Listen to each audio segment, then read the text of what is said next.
Subscribe to the Donnie Houston podcast, man.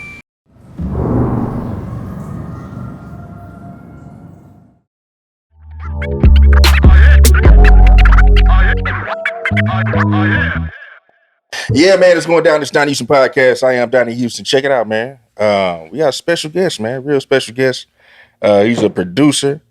His name is Gerald Morgan, aka J Slash, aka Slash, aka the man who produced the song one of the songs that definitely identifies Houston for what it is, man. U of H basketball team just took it on as a theme song for the season they just had. Hey, man, what's going down, man? Man, just trying to stay out the way, man, and keep doing stuff positive. That song, man, that I tell you, man, it's been paying off, man, for years now. That song is over maybe 20, 30 years old, man. But how all of that started, man, just the real story to all of this. I started out as an independent producer, just a kid, making beats in his bedroom and shit, Start rapping to my beats. What side of town did you live on? South Side. Okay. So at this point, I was living in Hiram Clark, man, in Glen Iris, in the back of Glen Iris. Okay, yeah. So doing beats in the bedroom and shit, got a little folk track, recording my vocals, rapping and shit, doing my hooks. Started letting people hear it. Niggas was liking the beats. So I'm like, well, shit, I'm finna pull this verse off. He want to buy that beat? Okay, cool.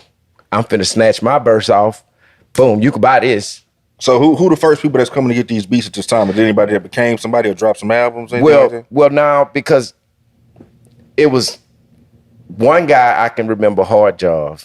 He was one of the first guys that came and bought a beat, rapped in the closet, and just a coincidence around this same time, Pat would be in Glen Iris in the back. He had some, family in the back of Glen Iris itself, so he would pass by all the time. Matter of fact, I knew Pat since middle school, so, it wasn't that, I met him while when he was Fat Pat, you knew I knew him Patrick before. Hawkins. Right, Patrick Hawkins. Right. So he would stop by, and he knew I was doing beats in the back. He came and he say, hey, man, I got a song I want you to do. Ain't nobody gonna be able to do it but you. So I'm like, okay, cool. This Fat Pat coming to This was Fat Pat himself, So, but at this time, though, had you had records out at this time, or this still while you trying to just figure it out? Nah, so basically what I was doing at the time, I was redoing, while I was doing beats and rapping to them, I was doing remake beats, just remaking old school beats, and send them to Screw, DJ Screw. Rest in peace, DJ Screw. Okay, wait. How do you meet DJ Screw? Well, seems like we're skipping a lot right now. But go ahead. Well, Screw basically was, in South Park at the time, in some apartments, and a lot of people that I knew was going to DJ Screw. I was a youngster. Remember, I was the youngest out of everybody. So they would go to Screw and they would rap. So this is like, what year is this? Oh man, this was early 90, 92. And so around 91. this time, you were like 15, 16 at the time? Well, I wasn't 15 to 16. I'm 50 now. Got you. So no, you like 18? Yeah, I was just 18, the youngest 19, dude around with the people I was hanging with, know. So they would go, they would rap. My brother, his friends, they would all go and rap on these Screw tapes and shit. This is when Great Tapes, and at the time, everybody couldn't get in Screw. If you wasn't from the South Side, you wasn't going to Screw House, But anyway, I would do the beats, put it on there, and I think one of the Great Tapes that I started off the whole Great Tape was Southsiders, I want to say. So it's like the first beat they play. I want to say it's an old Ray Parker Jr. track that I remade, gave it to them, and they would rap on it. So that's kind of how the idea of Tops Drop came about, because I would put those tracks and Pat and them, they would rap on those old school beats. So that's why when he came to me, say, man, you're going to be the only person that's going to be able to do this, So we ended up doing that. We recorded it at my house. The first time we ever recorded was yeah. Okay, well, wait. Can you describe Fat Pat? Like, how it felt? Because everybody talk about Fat Pat, how he just had this big personality and just was... Well, Pat was real cool, man. I mean, from knowing him from middle school and high school, because he ended up transferring from one school to the high school I went to. But anyway, in middle school. To Sterling or what? Well, he transferred from Sterling to Yates. I went to Yates. Okay. But wait, Pat went to Yates? This is the first time I heard this before. Yeah, he transferred after a while. But we both went to school together at Albert Thomas in middle school. So Pat would be the guy that would beatbox in the hallway. So yeah, he had his attitude, man, everything. When you talk to him, Pat was a cool brother. I'd never known him to have no hate in him.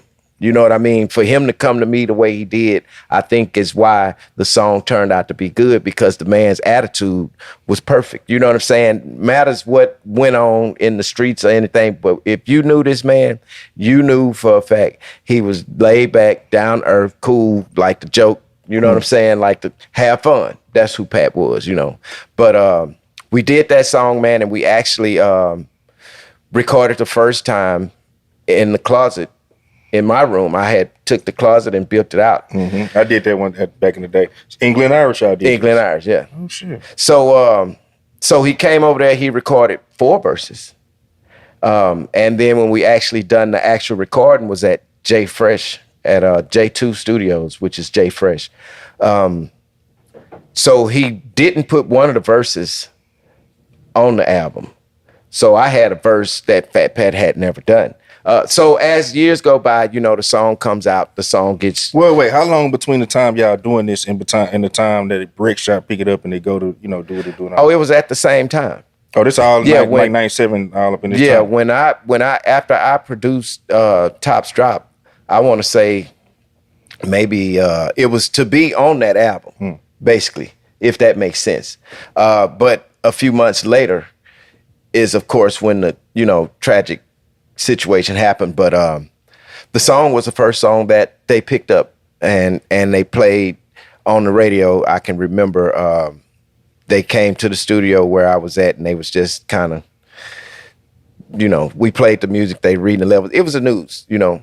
So at this time, you know, you thinking, man, my partner, you know, even though the song is hot, but still, you know, it's a situation over here. My partner gone, you know. But the song. Do you remember when you found out that? Well, we'll get to that. We'll get to that. The song. Okay, how do you not end up like signing the rec shop? They just came to get the one off from you. Like, how you gonna become part of the whole? Well, the way the situation went, Pat came to me and said, "Man, I want this song for my album." So it was never you got to sign with rec shop or nothing like that. Yeah, but they didn't come offering it to you, like to come be a part of whatever he was putting together at the time. Well, you know, I don't think we ever had a conversation. And when I say that, I mean me and D-Rec, it was more on a, you know, let's see what this song gonna do. Not saying that he may not have wanted me to be over there, but I was always an independent producer even before all that, you know.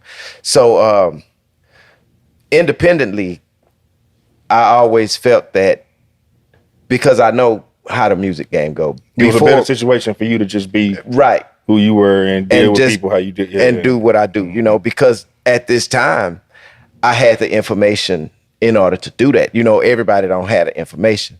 So you had all your publishing and all that, all of that, yeah. You know, so and that type of information was the important information to have. So that song goes good, but before that actual Tops Drop came out, I got to go back here because it's going to bring me to another situation or another set of people. So before that situation, it was me and Too Fancy. We was a group. My boy. Yeah. 380. Yeah. Okay, so we done an album, Gangsta Mac. There was a song released from that album, Elbow Swing. So Elbow Flip down Swing. the Ave, no, I'm looking Yeah, good. that's where that come from. Diamonds all just say wood. But a lot of people don't know, you know. So that was an honor. So for that. I always wondered about that. So you would screw in these beats. Is that how that ended up making it to 3 in the morning and that connection? Or was it just a record? Like, how did that whole thing? So how that came about. I had talked to Screw on several occasions, and Screw would always say, man, I got a keyboard. You know, I want you to show me how to fuck with it, you know. And I'd be like, okay, cool. He say, man, but you know, I'm in this DJ thing right now. I'm like, okay, that's cool, you know. So just getting with Screw and and putting those beats on there like that and having those guys rapping to it, I think kind of created it's created the underground sound for Houston, because nobody underground was getting no kind of nothing. You know what I mean? It was just dead. If you was rapping, people used to think you was crazy. Or if you beatbox or if you rapped in middle school, they didn't think you was crazy. They just would laugh at you. You know what I mean? So it's a lot that you go through, you know, and I guess I'm just saying that to say it's a lot that you go through to get to a certain point, but you have to have the right mind frame to stay focused and not let everything sidetrack you. But when we did that song and UGK sampled it, to me it was an honor, because these the same guys I used to listen to. It's UGK, yeah. When I was writing raps. Yeah. You know what I mean? Oh, that's all I would listen to, you know. And I want to give a shout out to N.O. Joe. They just did I think it was last year, they did a 25-year reunion of the Riding Dirty album. And I was invited to come to the show, you know, and N.O. Joe, you know, gave flowers and all of that. So I appreciate that, you know. So you got the publishing and all that off of that record as well. So the deal with that, I can remember having all my copyright information. So the attorney that I hired, which was Ricky Anderson. So Carolyn Guest was one of his people that he dealt with, and I kind of dealt with her on it. And the lawsuit, I guess Ricky Anderson looked at it and said, yeah, you got a lawsuit, you know. So wait, lawsuit? What you talking about? for Diamonds and Wood. How do we get there? Okay, so the album came out and then you had to come back on the back end. Yeah, because I wasn't paid. Oh, so you didn't know nothing about this till the album dropped. It was no credit even given on that song. Yeah. You know what I mean? So, but that's why I say you go through a lot, but you don't let the negative distract you. Because at that point in time, in my mind, I was young. But at my mind, I'm saying, okay, that's a good start, because guess what? People gonna have to fuck with you. So, not to say that none of that was prosperous, which it really was, to have big songs like this or be a part of a big song, because now people in the street, the people that matter to the people like me that they don't know about this. They don't know about the but they know. Yeah, they know that's you on that song. Yeah. This what they know. Yeah. So now they like, okay, I gotta fuck with you. So now it's whatever my price is, people finna pay it, you know. So everything has really paid off, man, and nothing about my career would I say that I would regret, in a sense, because of the people I've met, the people I've worked with, the opportunities that was given to me, the opportunities I was able to give to other people.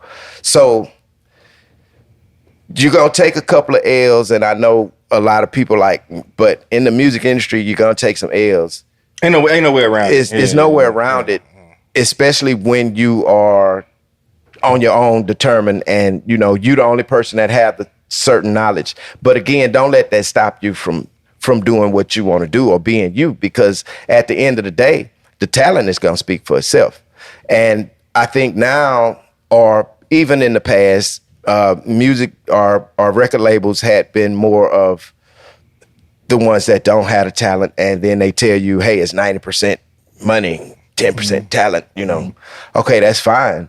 But having the knowledge to be independent is the best knowledge, I think, to have, because it allowed me, again, like I say, opportunities to help other people, you know. And I currently still do that now. I never stopped making music since all of those years. I still got globs of tracks. What happened with the Extra Fat Pat verse? So the Extra Fat Pat verse, I can remember a friend of mine, Todd, rest in peace to Todd, he was putting out an album, MOE. So on that album, he had a lot of, you know, Houston people, of course, local, the D Gottis, even Slim Thug was on this album. And the actual song that Slim Thug was on is the song that I put the fourth verse to Fat Pat's song on, so they on that song together. Now Pat had already passed at the time, but Slim Thug was getting hot, you know. So we put that on there, and that was on the MOE album. Can't think of the name of the album, but it was MOE. And did a couple of songs on that. And again, I did another one, Won't You Show That, had Ronnie Spencer on there, that was on that album. And that was a remake of Luther Vandross, Don't You Know That? So I remade that. They did Won't You Show That, and Ronnie Spencer was singing. That song was pretty good, pretty nice song. But again, that was the album where I put the extra Fat Pat song with Slim Thug. Now, the way this happened at the studio, I think everybody was kind of like, wow, what did you just do? So studio was crowded. Slim Thug there. I think I want to say D-Rec might have been there. Some D-Recs, I guess some Rec Shop guys were definitely there because I can vaguely remember seeing one of them there. But anyway, Slim Thug goes in and he records his verse. So after I record him, I have like this ASR 10, which is an old production piece that is that what did you make Top Drop on ASR 10? Yeah, I did. Oh, it was done on ASR 10. Damn. So that was the first sampler. So producers like myself or people that's playing around on the beats, we want to know how to do that shit. But I'll tell you, it was the first sampler, and I knew that everything was being sampled, but my thing was, I'm not gonna sample this shit.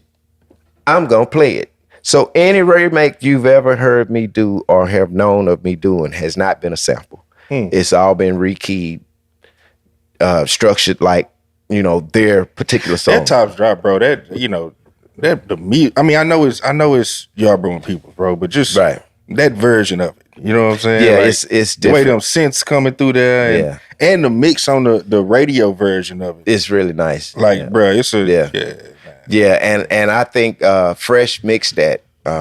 He was a pretty good mixer. A lot of guys used to go to him back in those early 90s, 2000s. So yeah, Fresh used to also do like if it's concerts in town, he was the sound man at some of these shows, so his ears were perfect and knew what to hear, knew what frequencies, what to do where. He actually made Tops Drop really sound good, and the time of doing that, Fresh was like, man, you and to myself, I'm just doing beats. I'm not trying to be the greatest. I'm trying to learn and have fun at the same time. So when people are saying, hey man, that shit banging, I'm like, okay, I'm gonna do some more. So people haven't really heard the real me as of now, where I'm at now production wise. I've been so quiet and I was always the humble cat out of everybody in the streets. I knew them all. Worked with all of them. Hawk, Fat Pat, Mo, 3-2, D got it. You Can't Miss Me. DEA, that was Screwed. KK, Hawk, and Fat Pat. So way back, You Can't Miss Me. But now I was so humble in the game. And I think because I started seeing friends and artists and people dying, I'm like, well, wait a minute. This ain't how this supposed to go. You got to figure out a way to not be caught up into that, because what we don't know is who watching us. We don't know. We just do what we do. And people think, oh man, I'm going to do something to this nigga, or I'm going to do that, or just hate in general. As a culture, I think that's something that we have really, really bad. We got to straighten that out, because as a culture, we ruined in that aspect, But yeah, just doing beats and helping other people and showing other people how to do beats. I mean, I've always gave back to the industry or to the music business here in Houston locally, as well as worked with outside people. Shout out to Tony Draper. I want to mention him because he was one of the labels in late 90s, 2000s. Now, he had a record label, he had a producer. But Tony Draper would send people to me for beats. So, again, being a independent producer that knew how to deal with people, I think it's got a lot to do with that. because in order for people to deal with you, they have to like you. Not saying you have to be somebody that, you know, everybody love, because that's not gonna happen. But you have to keep yourself in a circle around people that understand you, and y'all can get along, and it's no hate, no jealousy, no none of that, you know. So in my studio days, and I did countless of hours in studios with a lot of the local Houston people, I've had different keyboard players, different guitar players, bass, you know, and I actually pay these people, hey, let's get in here and let's do this, you know. So being able to get to that level or status in music and taking it serious is definitely something that I foresaw back in the day because of the vision that I had. And with me saying, you know what, I'm gonna stay out of the way. I'm gonna be the humble person. I'm gonna let y'all do y'all thing, but I'm gonna get down, I'm gonna do my thing. But I'm gonna last long enough to keep doing it. You know, so again, it was dirty in the streets back then. You know, it was a lot of stuff going on. You know, you had cats having money, you had cats that wasn't having money, you had cats that was just jackers, cats that was just robbers. You know, so it was a lot of stuff like that we dealt with, and most of the people in the hip hop community were these people. You know what I mean? So it was no way around it. You just had to be the type of person say, you know what, I got to figure out how to weed out this and weed out that and weed out all the bullshit, you know. And once you able to do that, and I think with the help of God and keeping him first, man, you can maneuver through all that. No matter what they say, no matter what they do, you know, they gonna hate on you, because if they not hating, you're not doing something, you know. So it's just a lot of different stories, you know, about. Do you feel like you were hated throughout the industry?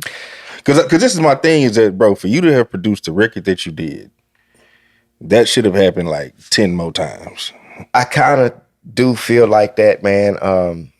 I don't really, like I say, it don't bother me because I know why. Because I was humble. Because I was quiet. I wasn't trying to do what y'all was doing. I didn't hang out with you. I made a spot for you to come hang out with me. You didn't do it. You know what I'm saying? I actually had a place. You want to fuck with Slash? You know what Slash at? Go fuck with Slash. You know what I mean? So I wasn't never doing no tripping. Although I've done music with all the guys out here, everybody, but I don't think it was one time they ever called me and say, hey man, I need this one banging classic. Besides 3-2. Gotta give a shout out to 3-2, rest in peace. Rest in peace, 3. You know, real cat. But he came and he was like, man, I need that old school, you know. So that ended up being G.O.V. I don't know if you're familiar with that. G.O.V. Yeah, that track. You did that? Yeah, but that wasn't an old school beat. That was actually I made that beat. It wasn't it's original basically. So G.O.V? Yeah, G.O.V. It's a lot. That's why I say it's a lot of little jewels, you know, just sprouted throughout the underground talent in Houston that I produced, that a lot of people don't know. That's why I say, and yeah, I just hear that shit. G.O.V. Yeah, that's me. Okay, tell me about that session, because you know 3 was my cousin, man. So I be every time somebody come talk about 3 too. 3, man. So 3 come to the studio. 3 was ready to record the song. I produced it, and he came. He hadn't heard it yet. So I played the track. I say, man, what you think about this? He's like, you know, you know how he bothered. So he like, man, that's it, bro. That's it. You know how he talk. So anyway, I say, well, shit, get on in there. He got in the booth, did his verses, came on out, did the hook. And at that time, that was on, what was the name of that label that song was on? Oh man, I never can forget the name of that label. I mean, remember the name of that label. But at that time, that song was the one that I did with 3-2. And that one was the one that made him say, man, I need some more, you know, stuff like that. But this was one of my most original tracks that nobody had heard. So what I mean to say is 3-2 was the one that take a chance, you know, and you see where it went. But I always had a vision of most of the artists in Houston. I can kind of listen to how they get out because I never put myself in a box on what type of beat I'm gonna make or how I'm gonna make tracks or if I'm gonna be trap music, if I'm gonna be rap music. Nah, I never put myself in a box. I go pop, R&B. I mean, whatever you want to do, we can do it. I'm gonna have something that's gonna be right there with it, you know. But because of not keeping myself in the box, I think that's what kind of gave a good feel because 3-2 wasn't in a box with his rapping.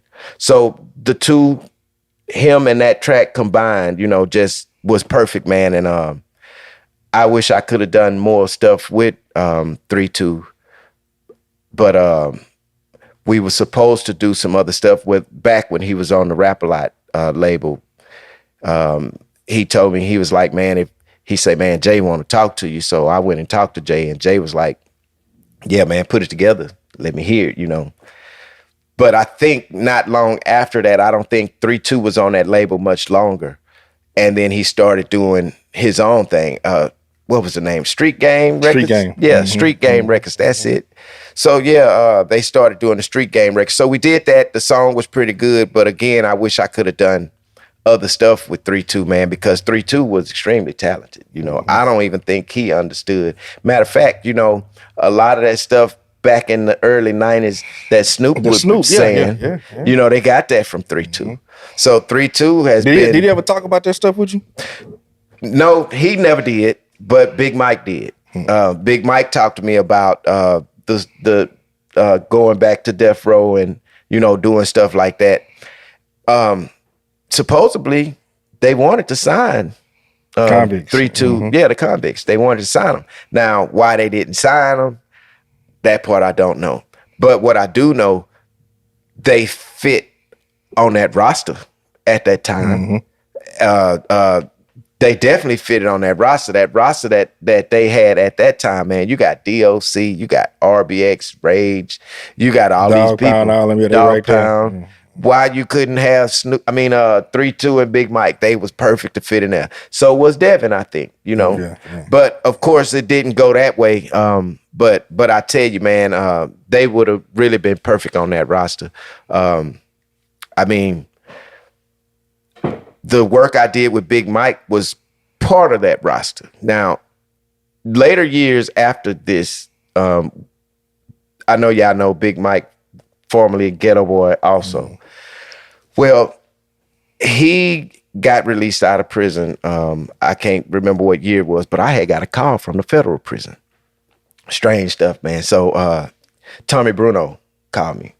And Tommy Bruno was RBX and Rage manager on Death Row at the time. So he called me. He said, hey, man, I want to do an album with Big Mike. I want you to produce the music. Now, how he knew me, I have the slightest idea. But anyway, we get in there, we go to work. I think what happened was before this while Big Mike was still locked up, y'all working on this was right when he got out. Yes. Right after he got out. I mean, like immediately after he got out, we started. We did Keep It Player album, which I did, I think about maybe 7 to 8 tracks on there, as well as done some hooks on the Keep It Player album. So yeah, that was interesting too, working with Mike, because man, from when I knew Mike from the beginning, the man was creative, talented, rap wise. But now, I mean, he's still amazing right now at this age, you know. Yeah, still at this day and age, man, he's still amazing. So I mean, work with a lot of good people. I mean, I've enjoyed working with a lot of people. I've enjoyed helping a lot of people. A lot of people kind of, gravitated towards the music. Man, I would have a studio full of people. And the way I would line it up would be, I'd be there 72 hours at a time, 48 hours at a time, just grinding, you know. So for me, I think it's a different part of the business that I focused on, because at that point in time, it's about getting the money right now. You know what I mean? Because you need that money right now. So that's what it was for me, you know, and I tell you, the stuff's still paying off now, you know, so. Yeah, right. Yeah, I got the commercial, man, the Walmart. Yeah, the commercial, that's great. Again, 30 years later, it's paying off, you know, so when you do good music, you let the music speak for itself, you know, and I don't want to call it luck. I just want to say God had his hands on it, you know. That's all I could feel. I think God had his hands on it because knowing that, or let me say this, having a dream, but being a part of that dream and watching it. I mean, it's hard to explain it even when you're going through it, because a lot of people would say, man, everybody knows Slash. But to me, I'm me. I mean, hey, man, some people faces you forget. Some people, I mean, I'm human. I'm normal, you know. So a lot of people would, but I'm like, man, I don't see what y'all see as far as ghetto superstar or whatever. Because I'm real. Every time you see me, I'm normally one deep by myself, do my thing, how I do it. I move around the city, enjoy myself. You know what I'm saying? I ain't got no beef with nobody. To me, I love that. Because, I mean, you ain't got to look over your shoulder. You know what I mean? And I love working with people. So I got 2 pre-production studios, one on the south side, one on the north side. Now, right now, I got an arsenal of tracks looking for the next hot whatever, preferably R&B. But I'm telling you, a lot of opportunities, you know, again, you know, every time I'm given an opportunity, I give an opportunity to somebody else, you know. So, I mean, just artists, if y'all got what it take, if you're an R&B artist, I want to hear you, you know. Check me out, find me. I ain't hard to find. What you working on these days? As far as equipment wise. So as far as equipment wise, man, I use I don't know if you're familiar with the machine. Yeah. That's all I need. It's got to do everything. You know, I think a lot of people get confused with, I gotta have this piece, I gotta have that piece. I'm glad you mentioned that, because I wanted to say this. You don't have to have all these. It's designs. Find what works for you and do that. Yeah. Because you can create sound, you can make sounds, and this stuff you can make your sound, create your drum kits, whatever you like, you know, however you like them to hit, you want them to hit hard, create that drum kit. Find the chords you like, whatever now they doing, sample what you don't need but one piece of equipment. If you figure that one out and you get it down packed, that's all you need. So a lot of people go out and they buy. Oh, I understand having a home studio, and that's fine, you know. But when you got too much equipment to understand, how far do you actually think you're gonna get? You have to know your equipment that you're working with. You have to be a pro at the equipment that you're working with in order to get anything out of it. Now, you can sit there all day and beat on it, but if you ain't digging into that piece of equipment every time you play with it, you're not getting nowhere. So this new age beat 3 for 20, 5 for 100. Come on, man. Y'all can have that. Yeah. Matter of fact, that's what made me say, you know what? Slow down. Let them boys have that. Because I'm going to tell you, man, when niggas would come buy beats for me, they was paying me $2,500 a track. Off the muscle. It wasn't no, oh, man, I'll slash. No. It wasn't no 3 for 10. Niggas was selling sweets for that. Yeah. So, but I'm just trying to say to the youngsters out here that it's a different way to hustle. That's not it. You know what I'm saying? Protect yourself at all costs, but that's not gonna feed you. You really need to get out here and figure out how to get the money. You know what I'm saying? The people gonna pay you if you're good. You got the right personality. Customer service is everything, man. You know. So, but some of these guys, you can't teach that. You know. But again, youngsters just, you know, I mean, I ain't knocking your game. Do what you do, how you do it.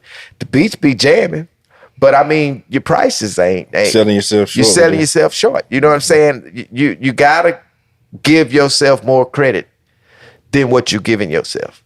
Because if a nigga come at me and 3 for 10, but you know, I don't want the 3 for 10 beat. A nigga can't even trade me one of his beats for mine. You feel what I'm saying? So nah, I don't want that.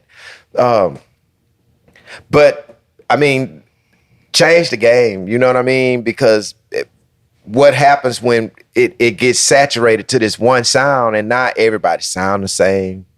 You know what I mean? Back in the days in the 90s, that ain't what was happening. That's the last thing you want to do. Yeah, you wasn't sounding like everybody that I know that came out of H-Town had their own sound. Everybody had their own identity. So nowadays, everybody sounding like this same person. It's like, come on, man, what are y'all doing?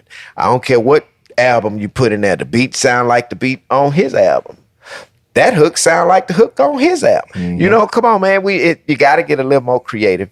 And I think what the youngsters need to do is listen to the old heads that's telling you, go back and listen to some of this old music now. Because that's where the real music was. That's what we was grown. You know, we grew off of old 70s music, you know, 80s music. Music changed so much by the time it got to hip hop. Now it's just dead. It's like, wait, it's at a standstill. As far as hip hop is concerned, now we know when hip hop first started, man, hip hop was live. It was about they put more into it. Now it's just cookie cutter shit. Like, it's cookie cutter, yeah. Like I say, they cranking out these beats every 15 minutes. Man, that shit sound the same. Come on. You know what I'm saying? You can do that. I'm okay with it. But I'm not going to do it, you know? And until y'all stop that, I'm not trying to even get in the game with you. I'm going to get off to the side. But see, the appreciation for music is different too, though. Right. You know what I mean? Right. Like, I don't know if younger producers appreciate music like that. If you appreciate music, then your approach is it got to be different. It's gonna be different, yeah. But again, man, I tell you, I've met some young rappers, you know, of course, and a lot of them are good. I think it's just the mentality to know to not sound like, to know that you need to be creative in every aspect of who you are, because you can create. And here's the thing about being a star. If you really want to be a star, you have to know how to recreate or reinvent yourself however many times you need to. You have to do it. If you cannot do it, you're gonna be a one-hit wonder, you know. And throughout the years, the way I'll do any kind of sound or whatever you throw in front of me. If it's got any kind of edge on it that I can feel, I can do something with it. You know, gospel, you know, R&B, pop, jazz, whatever. Now, the one thing I haven't tried was country, but matter of fact, I take that back. I got to give a shout out to Harold James. He's in Denver. I did a song called The Country. Well, he did a song called The Country. And the beat was hip hop, but it sounded country. So mixing the two genres together, I was able to do, but just straight country, I never done that. But I think if I just really sat down and listened to some long enough, you know, I think I'd be able to. Of course, that's kind of where the gift come from, just being observant and listening to music. And like you say, having the love for music like that makes you sit and listen. And I think that's a major part of being great. If you're going to do music, you have to know how to sit and listen to music. I can't just be the type of person that only listen to one type of music in order to be able to do it. I got to be able to sit down and listen to some jazz.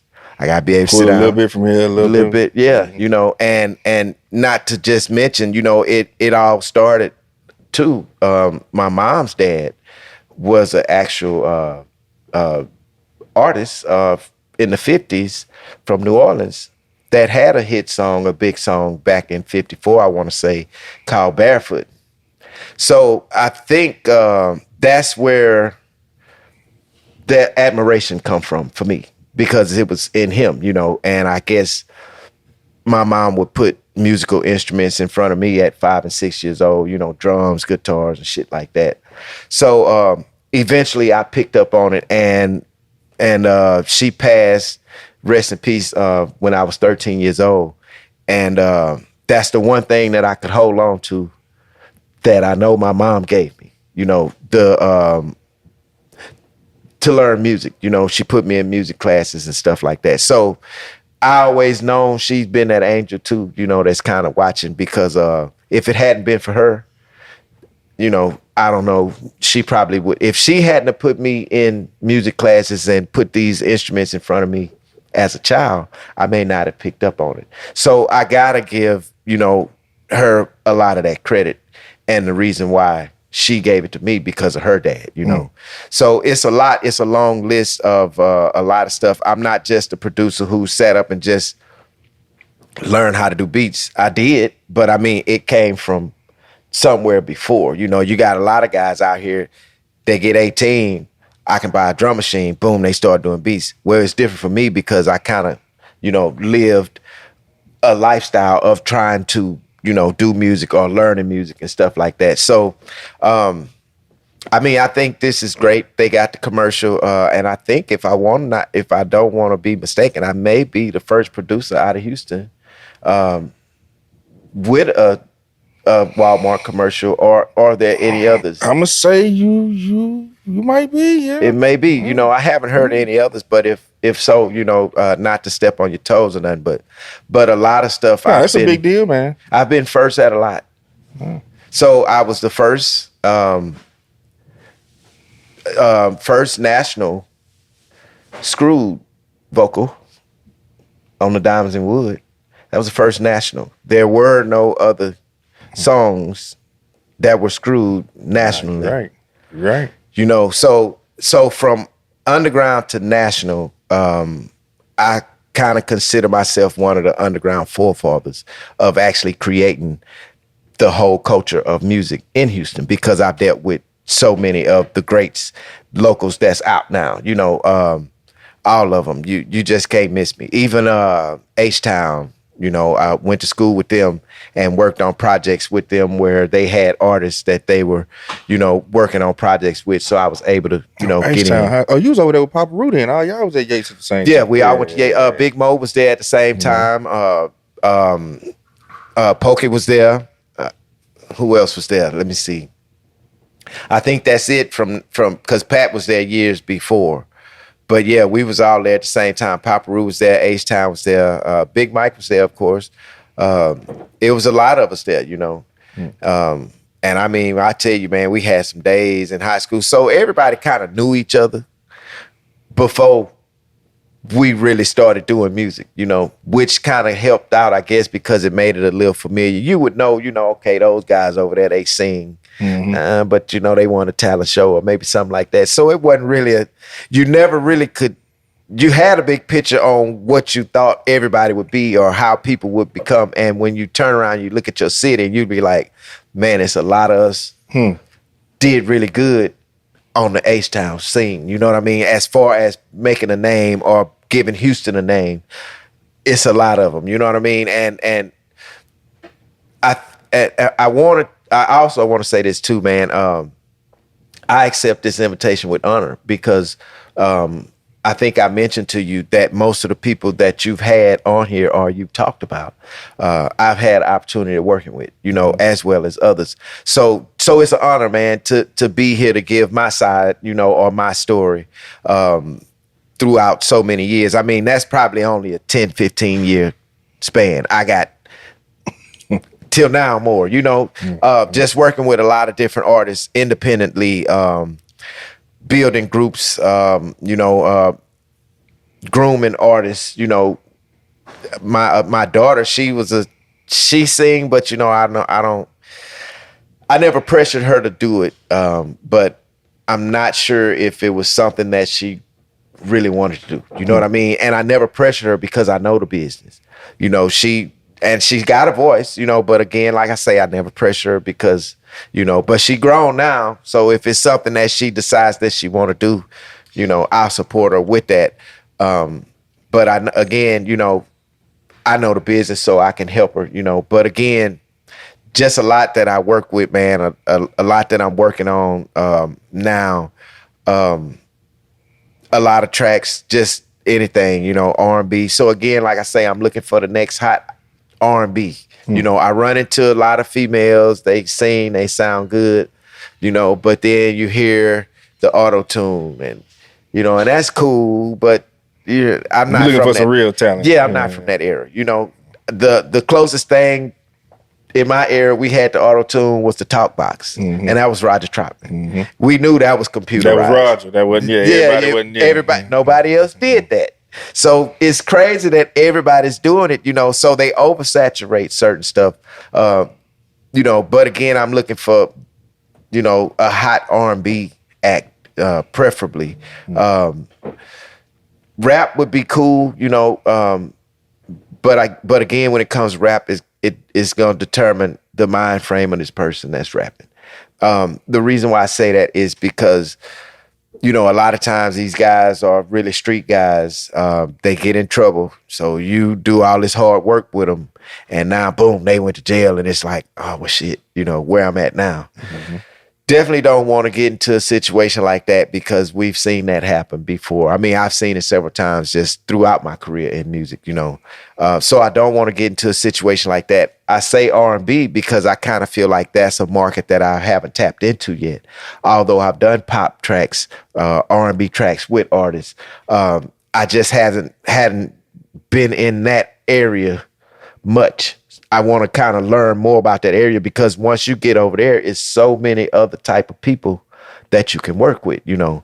So the pop era is one of the eras where I'm trying to go. So in some of the tracks that I'm doing now, you're going to hear pop combined hip hop or rap, you know, trap drums, and pop music. And it actually goes together really well, you know, if you know, it's a good feel to it. And I may be going a little bit over the head because I can sit and kind of, you know when I'm sitting there working with it. But those sounds actually go together really well. But a lot of stuff that I'm working on, trying to give different opportunities. Again, you know, every time I get an opportunity, I want to give an opportunity to somebody, you know. Want to make a couple of trips and shop some stuff with a couple of people. You know, I got a couple of people in some good places that I think will be profitable for the right people. You know, of course, you don't just do that for people you don't see the right thing in them. But, you know, it's going to take that special person that I can see, okay, this is what they want. They had that same vision, you know, that I had. And the main thing is to remain humble because we know this hip hop game is taking a turn for the worse. You know, it's just so much, you know, going on. And I wish we could change it, you know, but out with the old, in with the new, which was another thing with me. See, before I even started producing, I was rapping, but I knew when I got this age, wasn't nobody gonna be listening to no 50-year-old rapper. But I could sit and do a beat, you wouldn't even know I did it. You know what I mean? No matter how old. You know, that kind of goes with you, you know, and it helps you build a legacy. So I think my thing was to become a legacy type person and, you know, leave something where people can go back 20, 30 years, 40, 50 years and say, man, that dude was jamming. You know, we really didn't know he was doing that, you know. So, again, enjoyed working with a lot of people, a lot of different stuff went on in the streets, you know. Don't want to get into the negative part of it. I kind of want to keep it, you know, positive because we've had a good little run for 30 years. So now, you know, and I'm just trying to keep running a little longer if I can, you know.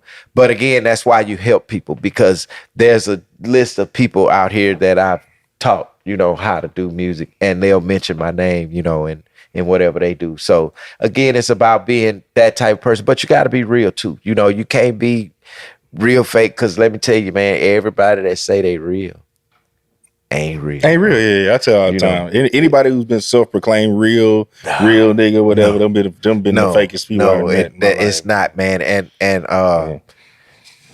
I saw it a long time ago, so I backed up from a lot of stuff, and I just started working with artists that I handpicked, you know. And I picked a lot of good artists. One girl, she used to do a lot of hooks on Gorilla Mob. Her name was Peaches, and rest in peace to Peaches. She just passed not long ago. But she was the voice on the mob is on the ride. Yeah. Ain't nobody stopping. Yeah. Not yet. And also I heard a guy listen to this earlier today. The one I produced for Southside. What was the name of it? Oh, what is Peaches singing on there? I can't think of it right now, but eventually it'll come to me. But it was her and Bill June, and they was kind of singing back and forth. 3-2 was on it. Mike D was on it, and Clay was on that song. I heard a guy listen to it today. And every time I go to this little car wash, this dude, he pull up and he jamming it. And I'm like, man, I'm still in the trunk. You know what I'm saying? It's still going down. We ain't left here yet. You know what I'm Yeah. You know, but I wish people would hear the, you know, so much more. It's so much more, man. And I think it's so many years that I can't even include in this because it's just been tons of work, tons of working with a lot of people, tons of meeting a lot of people. I had a chance to meet actually Michael Jackson's dad. You know, so when you in these positions to where you meeting these types of people, you know that it's kind of like, man, this is working. Yeah. Is what you're doing is working. You know, but you have to keep that level head too and be like, how long do you want this to work for you? You still got to continue with the focus that you had. You can't let the people come in and give you your focus. What is your focus? What is your goal? Do you know what you want to do? You know, did you ever find yourself like getting tempted, getting sidetracked with everything else that was going on, like in the 80s and 90s, especially with, like you say, with the streets and the music really kind of being intertwined? Yeah, it did. But this was later, 2000, after 2001. Maybe 2003 is when everything really just kind of started getting, you know, scarce. And I'll tell you what was happening was most of the D-boys, the game was changing. And it wasn't physical CDs no more and all. All of that, even technology changed the game a lot, you know. So they changed the independent game. Changed the independent game, right? Which is a direct effect to the producer, right? Yeah. And see, you know the way we used to do it with shit. We had CDs on the street, handing out flyers, you know, putting up posters. When that game stopped, it got a little crazy because now everybody got to figure out, okay, wait a minute, what are we supposed to do? So now it came down to this social media. What was it? MySpace. You got to have 3,000 people on MySpace, and you got to add friends. So you really had to go to work. So I'm gonna tell you, for the youngsters that's doing it now, man, I give y'all props because y'all figured the game out and y'all getting it, and that's okay. You know what I'm saying? But it was different for when, you know, back in the 90s, early 90s, the way we promoted was a little bit different. So you had guys actually doing their own leg work. You know, we was in the street ourselves, pushing whatever material we had, putting stickers on shit, you know, at McDonald's, putting stickers, sticking shit everywhere. So the whole thing was for people to see what the hell you doing, you know, and whatever way you needed to do that was how you had to do it. And now it's similar, but now everything is just online. So now there's apps that you can use. So, you know, I think that game is cool too, you know, but again, it's a little bit different from where we come from. And then when technology changed, even in the studio, technology changed. You know, we used to use these big ADAT tapes that look like VHS. You just have to have a set of 4 of them and sync them together to get 24 tracks. You know, it went from that to going to computer, but then the more technology changed, the easier it made it to do, the crappier the beats started sounding. You know, so for me, it takes a lot.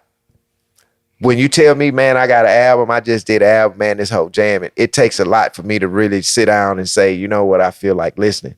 Because what I don't want to do is get myself in a situation and I'm listening to a whole trap beat album. Give me something else, you know what I mean? And not hating on it, but I just feel like eventually we know that music goes around. You know what I mean? It's a circle effect. Music comes and goes. So they're going back to the 80s now. We went back to the 70s. So what are they going to go to now? We got to go somewhere else other than this trap beat. I mean, I'm not trying to hate on what's going on now, but everybody beats sounding the same. We need to figure out something different. You know what I mean? Figure out something different. And actually it shows because rappers are losing sales. Billboard, the niggas ain't making the money in the rap game no more. When you look on Billboard, it's all R&B because these people got a different type of aspect that they going for. You know, it's not just about R&B. You have a greater, I guess, amount of people that you can appeal to, you know, which that's good. Such as rap does too, you know, but me personally, man, because I do music, you know, it takes a lot more for me than just a trap beat for me to make me engage with the song. It can't just be trap. It's got to be something I can be like, oh, well, man, damn. You know, I like live guitar shit. Do some of that shit on your shit. You know, put live bass. That's type of shit I like, you know. So when you include this type of sound into your music, it changed the game, you know. I like the other show that plays all of the let's see, all the artists that go on and they sing. I like that show because they have the band back there. Perfect. You know what I'm saying? And if the younger artists now kind of think, okay, well, if we start adding live instruments in our music, you know, you never know what you come up with. And you never know who's, man, I'll tell you, it's so many drummers out here. It's so many guitar players. It's a lot, you know. So again, you got to have that vision because my vision wasn't just for me. You know, it was about how I can get in and help people and who can come up and how can we do this together. But when you have that vision, when you all for yourself, you got to understand you can't do it by yourself. It's going to take a team of people to help you. And then your attitude got to be right with the people that help you. And you got to know the people that's helping you got the right attitude. So it's a chemistry of shit you got to have. It ain't just, oh, this my partner. We finna do this. Nah, if you got your best thing and interest, just make sure the people you around got your best interest at heart at the same time, you know, because that's the only way you really gonna be able to transpire into anything in this music industry. And it's a lot of good artists out here, but it's not a lot of support because, you know, the wrong sound. I think, you know, you get a different sound. Everybody don't want to hear the trap beats. You got to be really creative out here. You know, it's all kind of music. You got Latin music. You know, I've worked with Latin rappers. You know, Latin rappers shout me out on their pages. You know what I mean? Stuff like that for helping and giving them, you know, tools to the game to use. I've always dropped tools to people, you know, if it's something you needed to know about the music industry or if you needed a song mastered or if you needed a song mixed, you know, I got you, you know. So again, man, it was basically a 24-hour thing for me. Music was a lifestyle, you know. Like I say, I would be at the studio 48, 72 hours at a time. Just the lifestyle of it, you know, and helping people. And there were people that, you know, gave me nuggets that I could use and appreciate them for that. And like I say, the opportunities that were given to me, I know had to have been somebody else. It wasn't just me, my doing, you know. So that's why I say I know my mom kind of was an angel over this. Because I know it, man, I was doing all kind of shit with everybody. You know what I'm saying? The shit youngsters do. We run around, we drank 40 ounces, smoking weed, you know, shit like that, and doing beats. But when friends started getting killed, I was like, wait a minute. You got to back up. You got to get away. But I always knew music was going to be, you know, something I wanted to do. So in high school, after about, let's say 91, 92, is when I went really professional with doing beats, you know, throughout my high school years, skipping school, going play on the drum machines and shit. But 92 is when I said, you know what, this is what it's gonna be. Yeah, I can do this, you know. And again, started out of my bedroom, you know, niggas in the closet rapping. I put up the egg crate shit, you know, in the closet, took the hook out, took the pole down and shit, built the vocal booth, man. Niggas coming there and rapping shit, you know, and man, I really enjoyed it, man, and had a lot of fun. And shit, it's just different now the way I do it. You know, we basically pre-production, you come in, we fit what you're trying to get your sound to, you know, it's me and other people, of course, me and on the south side of Houston in Pearland, I work with Crystal. Now she's really good. The way we work is she'll kind of play around on the music or come up with a, you know, feel or something or instrument, something that stands out.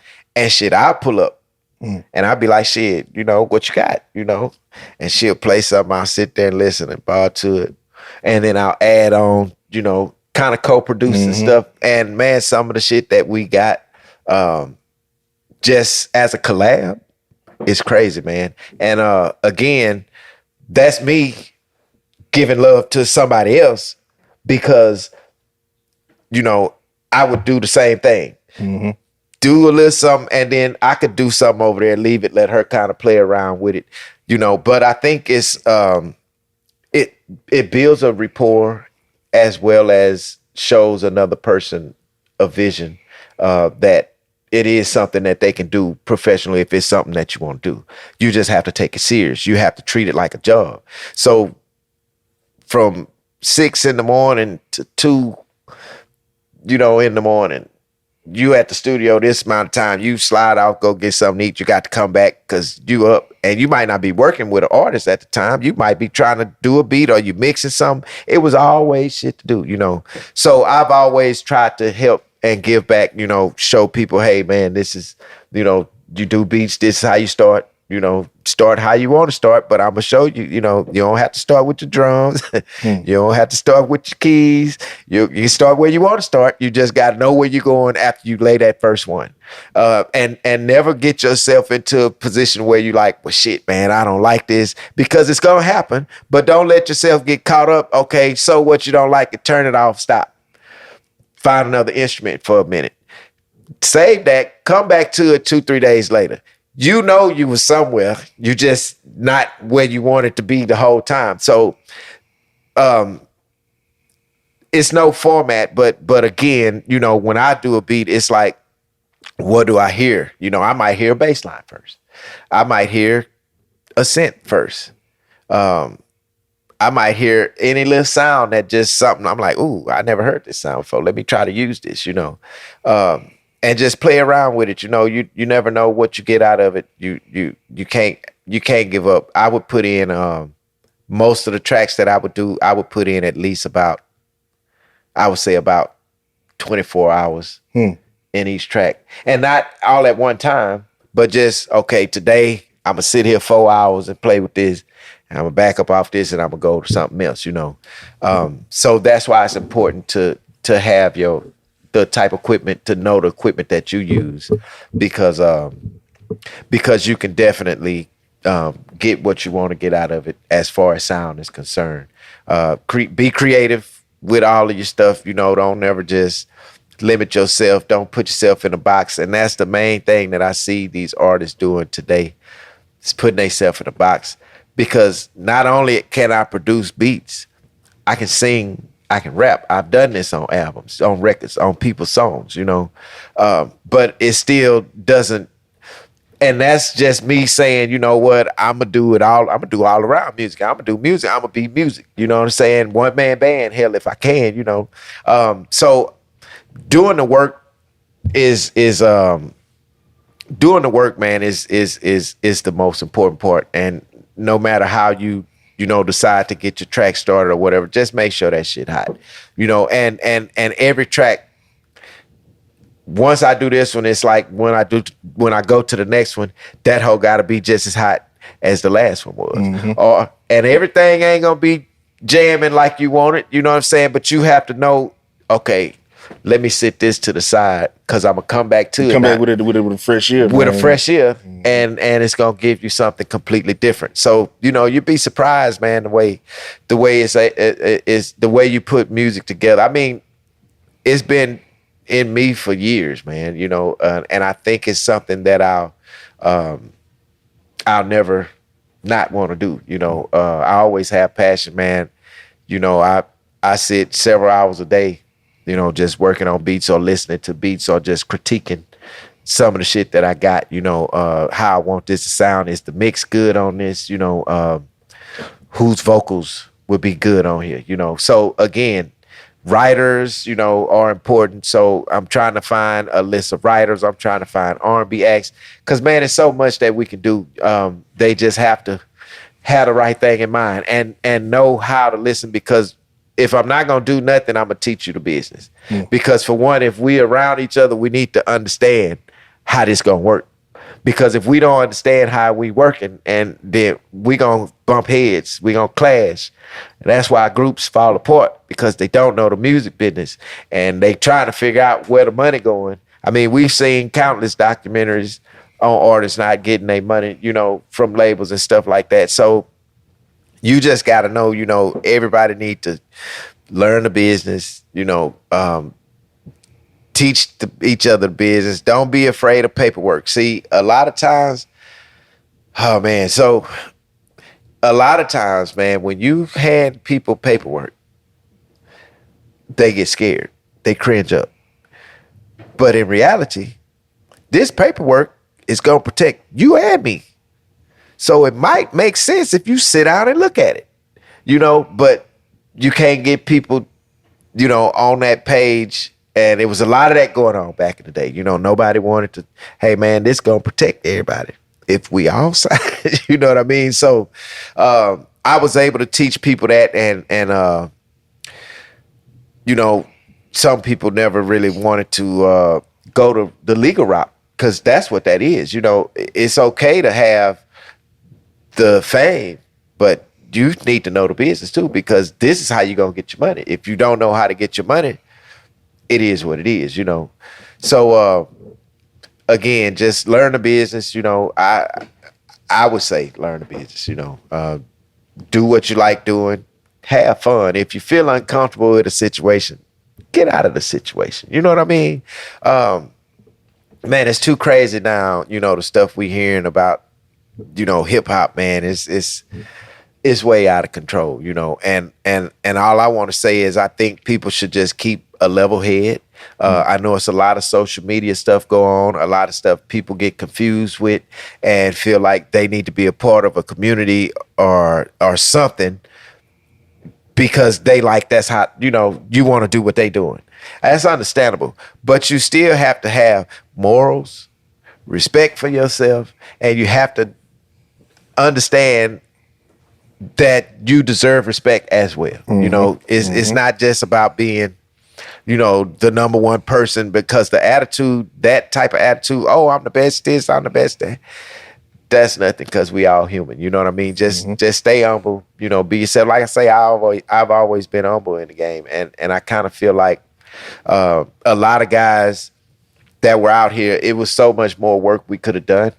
But because of the streets and what was going on and the I guess the immaturity, a lot of those guys never really sat down with me like we having this conversation. It's always been some music type stuff. It's never been okay, what type of mind frame you on? What type of mind frame? It's just been super fly in the street. Yeah. You know what I'm saying? Super fly, basically, But I think that's a major factor in I guess moving forward for H-Town, basically. You know what I mean? People got to start being able to sit down and have a conversation about what they trying to do or where they trying to go or how to make things work. It's got to be something like that, which I'm always willing to help anybody. If I got any kind of information that's going to be helpful to you and your project or whatever you're doing, I never mind sharing information because somebody shared information with me. Again, the guy that mixed Tops Drop, I mentioned his name, Fresh. He told me something. He said, man, there's two people. He's one. Fresh said, man, just help as many people as you can, because guess what? You can't take it with you. And I felt that, Another person, Ronnie Bookman, he said the same thing, man. Help as many people as you can. Now, that's one dude I can say got a good heart. He's one that saw something, and he would always tell me, hey, man, you the one guy got out here, man, and made a name for yourself, because he would see me in his backyard when he had Cash Money Records back then. You know what I mean? This was way, way, way. So the first guy who put me and Too Fancy in Murder Dog magazine is the guy I just mentioned, Ronnie Bookman. Real cool dude, but yeah. So it's a lot of people, man. I've, came into contact with, done work with, of course, respect all of these people, the ones that we mentioned in here today. And I mean, it's really been cool to say, that it's been a career. You know what I mean? Because sometimes people do it and it's not a career for them. But for me, it's really truly been a good career, and I've been independent and able to stay out of, the nonsense and the talk of, what the people trying to do. I've always stayed away from it. And I'm right now today, when I leave here, I'm going to the crib, I'm locking the door and I'm chilling. You know what I mean? I ain't finna call nobody and go to kicking it. I be off to myself because I like to take care. I know how I want to do my shit. You know what I mean? Nobody else can tell me how my business is supposed to go. So I'm always, like that, and I'm approachable, to a certain extent. I don't like the Hollywood shit, I that shit there is for the birds, man. I've been in places, I go to places, clubs, and I see people and they Slash, man, man, I'm trying to, okay, brother, let's do this some other. You see where I'm at. I ain't finna talk about no music right now. Let's link up. Yeah. But shit, we in the mix. Let's enjoy, you know what I'm saying? Have a drink, whatever you're doing, because it's a time and place to talk business. The club is not it, because what kind of business are you talking in the club? You know what I'm saying? The music loud, you can't hear what a motherfucker saying. So for me, that's why I say I don't like the Hollywood shit. Now, I'm approachable if we ain't in no club, then and you got something on your mind. Hey man, I work with this, or I got these people. I'm totally approachable. Never have a problem with helping anybody. Just shit, just keep it real. If it's something that's gonna work, we'll be able to work it out. If it's something that's not gonna work, we're gonna know that too. All because of the vibe. I think that's one of the most important things too when creating good music. See, the vibe me and Pat had on that song was it. So Pat came to the house, man, when we did Tops Drop. Now, I don't know if you remember the 45 records, the little bitty record. Sure, yeah. Okay. Now, my mom used to keep stacks of these 45 records. Okay. They was kind of tough. They'll break or they'll crack, but they were strong enough to where when it cracked, it was just slick. Yeah. Mm-hmm. You could pop it back together and still play it. So, man, believe it or not, that's how I created Tops Drop, from listening to Y'all Brewing People's 45. And every time I get to that one area, pop, pop. But I'm going to tell you what I did. I listened to each and every instrument. I picked out the hi-hat. Okay, what that snare doing? What the congo doing? What the bass line? All at separate times. Okay, I had to break it down without breaking it down, and that's how I was able to recreate the sound so close to, what the song was, because I kind of broke it down, and they didn't have stems and shit like they got now. Mm-hmm. If they had stems, hell, I could have just, but that's how I was able to do that, man, and I just, would like to encourage other people that's interested in doing music, or maybe you are doing music, just be creative, have fun. Don't put yourself in a box. Keep yourself where you can always, do better. Every track should be better. All of them not gonna be the best. And when you just starting out, you gotta have, it's a certain amount of confidence in yourself. You have to have. If you don't have that confidence in yourself, bro, this nowadays, the way it is, people back in the day would be, man, this nigga jam, man, that boy live, it was word of mouth. Now everybody hate. Oh man, you heard him doing that shit, man, that shit sound like, you know what I'm saying? So it's a certain amount of confidence you have to have in order to continue, because if you don't, you'll let all of that. I've seen people be like, man, you know what, I'm done. What you mean you done? You done? You ain't did it yet. You know what I mean? So it's just a lot, you never give up on what you're trying to do. Music is an industry. I think some people just get caught up into, I want to rap, I want to be famous, I want to have the money, I want to wear the necklaces and shit. It's so much bigger than that. Music is an industry, man. You could be behind the scenes and nobody even fucking know you. You know what I'm saying? And you doing just as well as the nigga that's rapping. But you gotta understand that, you know, that it's an industry first. It's not just whatever. You can find your niche in the game. If you creative and talented, it's something for you to do. You know what I'm saying? You everybody don't get in the game the same way. Let me say that. Don't try to come in the game and use auto-tune because Future's using it. It's a different way you can come in the game, you know, be creative, be you first off. You gotta have your own, you gotta have your own identity. And that was a known fact when hip hop first started. It was about not biting. You know, don't sound like this dude. You know, just kind of do, you know, what you do and just be good at it, you know, and know when your shit ain't good. You know what I'm saying? Don't be the one that playing yourself, man. And you know it ain't no good. You know it's trash. You know what I'm saying? Don't do yourself like that. Just go back to the drawing board and figure it out. You know what I'm saying? So it's a lot, man, that I think a lot of cats can focus on to get better. You know, a lot of younger cats out here that can focus on a lot of stuff to get better because they not doing ain't no mixtapes, or nothing that. You remember they used to do mixtapes and shit. What happened to that? Yeah. Ain't no mixtapes. The game has just changed, man. Do you man, you wanna get your social media out before we close up? Yeah, so look, my social media, you can find me at TheReal/Tracks on Instagram. Also, you can find me, Gerald Morgan on Facebook. A lot of y'all probably, you know me from there anyway, because hell, that's where I be. You know, I'm on there. And I also want to plug, you know, me and a couple of guys, we got the 52 Scott podcast. And I want to say it's an honor to be on here because unlike this, we probably not a guest-driven podcast. But when we first decided to create a podcast, your name came up. Oh, man. And this is before I knew anything about, you know, doing a podcast or putting a podcast shit together. So your name came up and I was like, okay, well, you know, it's a lot of guys doing it, you know, but right now we just audio. But again, I'm going to use a certain day to build a platform for unsigned talent, you know, here in Houston, because it's so much of it. It's so much untapped, unsigned talent, you know. But that's the 52 Scott podcast.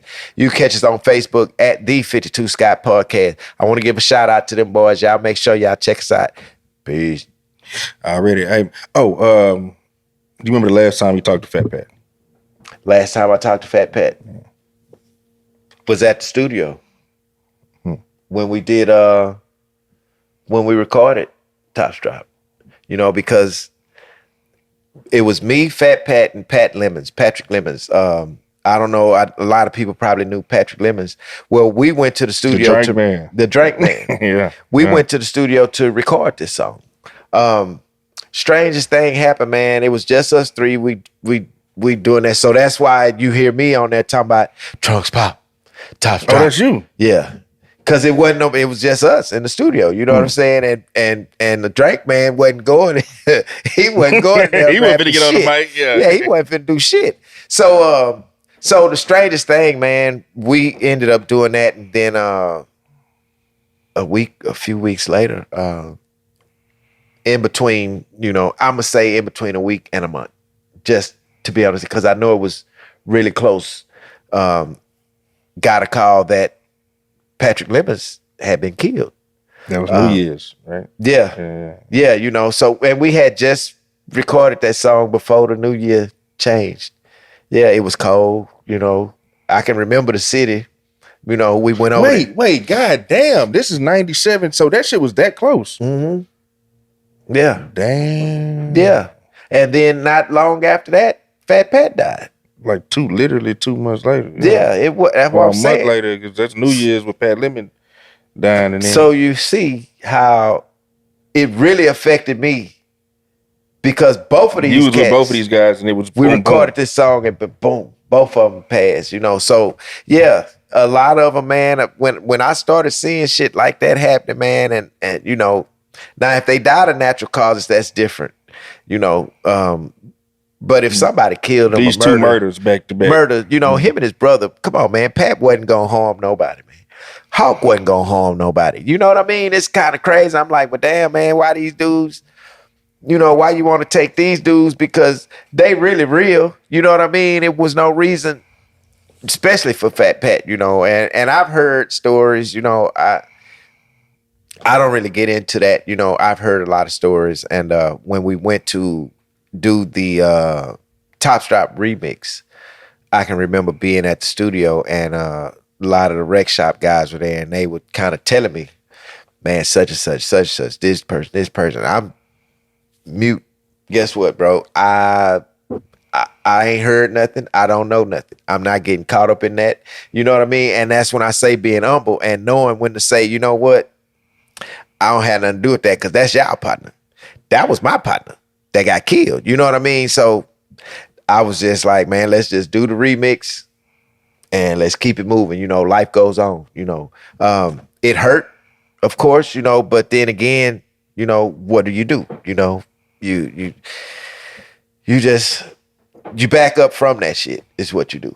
You know, and you be like, you know what, I'm just going cause I, you know, I don't want to be caught up in nothing like that. And I know my attitude.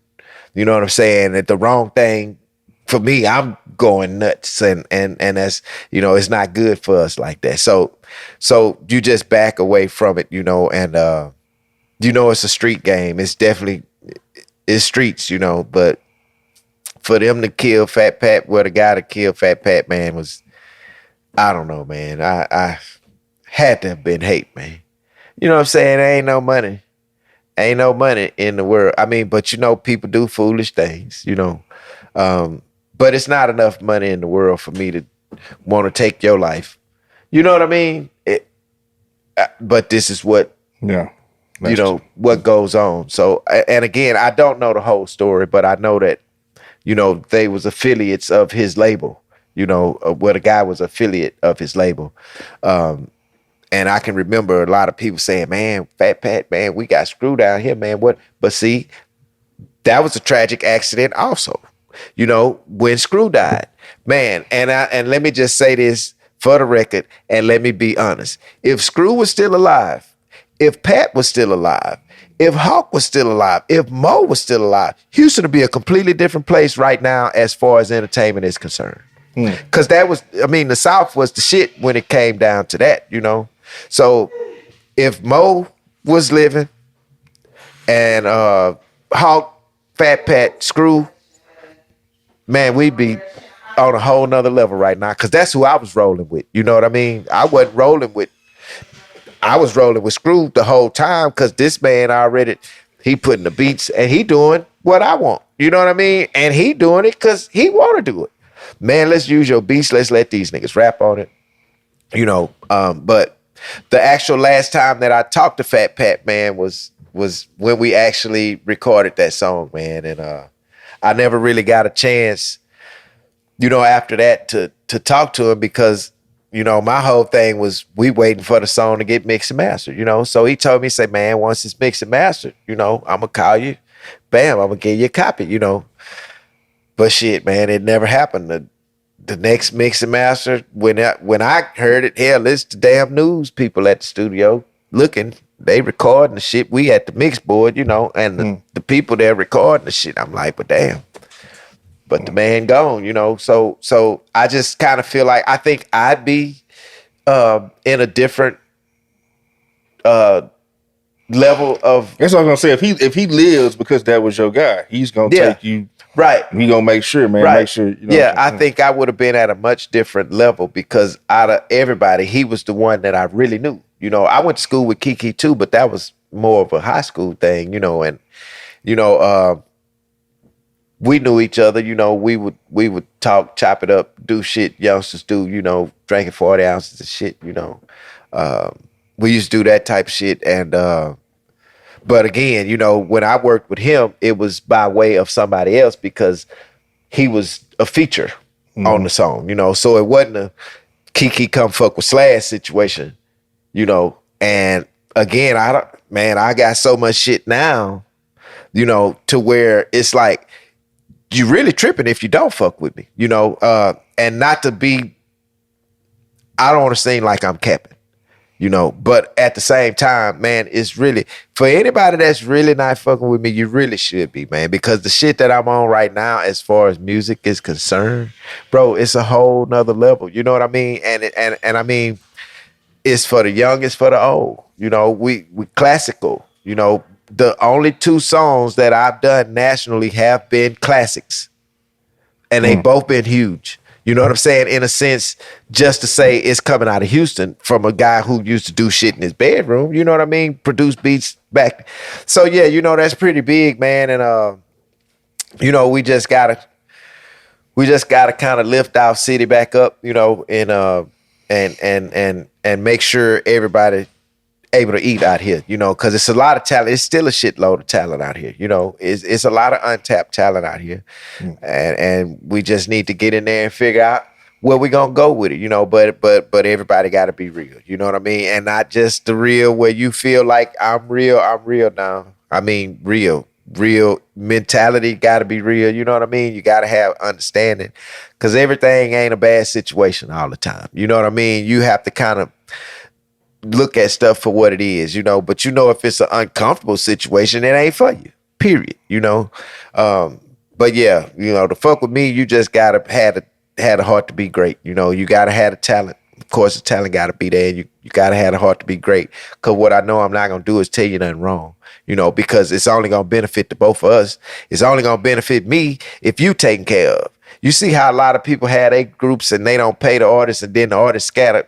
Why would you not pay them people? This is what brought you the bread. You pay the people, keep them in pocket. They stay where they at. You gonna continue to make the money. Now, if they take their money and decide to do what they want to do, long as the paperwork's straight, why would you be tripping? You know, but it's a lot, man. You know, which is another reason why I never went to trying to sign with a label. I had a guy. He approached me back in 2011 or 12. Now, I had previous ran into this guy before, you know, musically, but it had been so many years between the time when I talked to him. He called me and I didn't know how he got my number, because I'm like, shit, man, my number changed in the last 12 years. My number changed. So he called me, he say, hey, man, you still doing your music, da, da, da, da. I say, yeah, man, you know, this what I'm doing. He say, well, man, I got an artist, #1 on Billboard, and I got Russell Simmons with me. So to myself, I heard all of that shit. I'm still trying to figure out how the fuck you get my number. You know what I'm saying? I hear what you're saying. And then he telling me, man, I got your number. But in my mind, I'm like, how the fuck did you get my number? But that ain't the number he talking about. The number he talking about is whatever finna come out my mouth for me to say, man, this what I'm gonna need. Man, I got your number, man. Think about it, man. I got Russell with me. I say, all right, I'm gonna hit you back. I never call a dude back. And I say that to say that every opportunity ain't the best opportunity. Just because of one thing that I know wasn't for me, because you called me talking about Russell Simmons. The fuck he got to do with anything? You know what I'm saying? I mean, I understand that you got him with you, but that ain't got nothing. Why you got to name drop this cat? You know what I'm saying? You ain't got to name drop that cat to fuck with me if you real. You know what I mean? So it's a lot of shit that I've seen and know to stay out of the way for. Because I'm telling you, man, had I have said the number, he'd have gave me that number. Ever since I known this man, every car he's had been the next year car. You know what I'm saying? He got the 2025. It's just 2024. That's this dude. So you know what I'm saying? I know the bread there, but I'm not going to accept that, because look at how shit going right now. And I've worked with producers from Puffy, G.O.V, which used to be a producer for Bad Boy back in the day. So G.O.V did Dove's World, okay, and when he left from Bad Boy, he did Dove's World, and then he started doing a lot of Tyler Perry's music and shit for his shows. Dove cool though, you know. I don't think Dove was caught up in a situation. He never mentioned, you know, nothing to me about nothing, you know. But I've worked with people, and And they've never been strange, folks. Because I've always knew, I've had the sense to say, you know what, this don't seem right. Let me go this way, you know. So yeah, I ain't never been, you know, the shit that they got going on now, man, it's crazy. And I've been around a lot of people, you know what I'm saying? I met a lot of people. Jay-Z, met him at a car show. Actually, me and LaTroy was backstage together. Ja Rule was there. Ghetto Boys was there. Jermaine Dupri. This was years and years ago. But Jay came in with a certain poise about him, you know, and one thing I can say is he was the one guy that I think I met, and the aura just said something like, this nigga gonna do some real shit. You know what I'm saying? And he's the top thing of hip hop now. He's it, you know. So meeting people like that, you know, also gives you, you know, the confidence, you know, to say, you know what, I'm doing what I should be doing, you know, which is always good, you know, to have the confidence. It's nothing against having the confidence if you that type of, you know, person. Everybody don't have it, you know, but yeah, just, you know, artists, if y'all just be patient. New artists, tap in with Jay Slash, man. Yeah, man, tap in, but, you know, stay humble, you know, and we're going to take it one day at a time, because I'm going to tell you what I don't like. I've worked with artists that think it's an overnight success. I'm going to be hot tomorrow. Nah, you're not going to be hot tomorrow. You know what I'm saying? You got to do the work first. See, that's the part a lot of artists don't understand. So the ones that do, they get on social media and they do their thing. But these artists, if you're going to be out here and you're going to have to promote yourself, just like I did. You know what I mean? It's a different way of doing it. But I had to get out here with niggas I was doing beats with on their album, take their album and give it to a motherfucker. Because my name on there.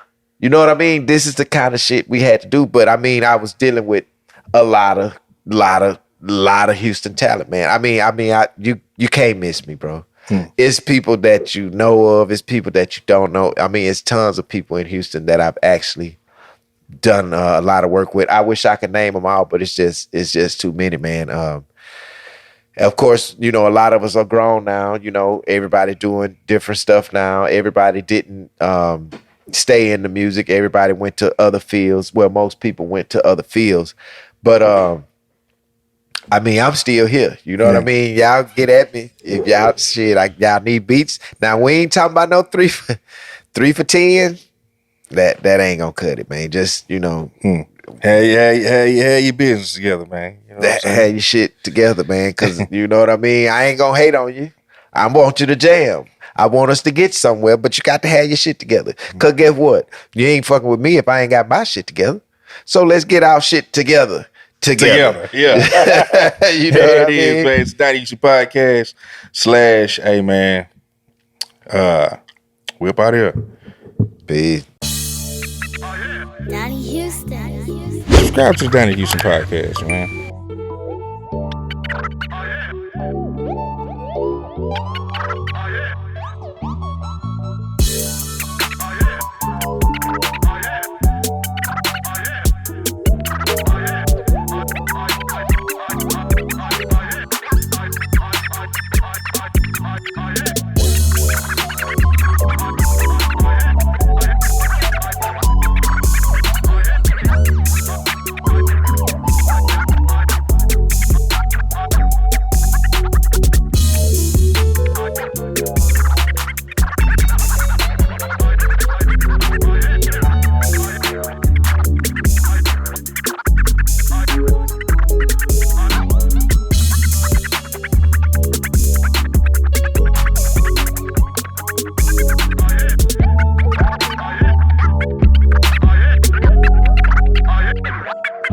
Oh yeah.